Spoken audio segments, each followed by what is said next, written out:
আসসালামু আলাইকুম। হিট স্ট্রোকের ঝুঁকিতে কারা, প্রতিরোধে যা করবেন। মানুষের শরীরের স্বাভাবিক তাপমাত্রা 37 ডিগ্রি সেলসিয়াস বা 98.4 ডিগ্রি ফরেনহাইট। কোনো কারণে শরীরের তাপমাত্রা বেড়ে গেলে রক্তনালী প্রসারিত করে অতিরিক্ত তাপ পরিবেশে ছড়িয়ে দেয় শরীর। ঘামের মাধ্যমে তাপ কমায় শরীর, তবে প্রচণ্ড গরম ও আর্দ্র পরিবেশে বেশি সময় অবস্থান বা পরিশ্রমের কারণে শরীরের তাপমাত্রা 105 ডিগ্রি ফরেনহাইট ছড়িয়ে গেলে তা হতে পারে হিট স্ট্রোক।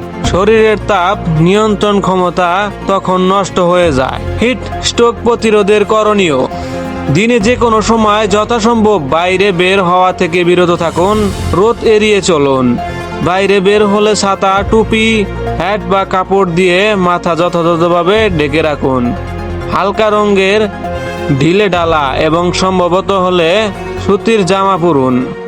প্রচুর পরিমাণে বিশুদ্ধ পানি পান করুন। সহজে হজম হয় এমন খাবার খাওয়ার চেষ্টা করুন বা বাসি খোলা খাবার খাওয়া থেকে বিরত থাকুন। দিনের বেলায় একটানা শারীরিক পরিশ্রম করা থেকে বিরত থাকুন। সম্ভব হলে একাধিকবার পানি ঝাপটা নিন বা গোসল করুন।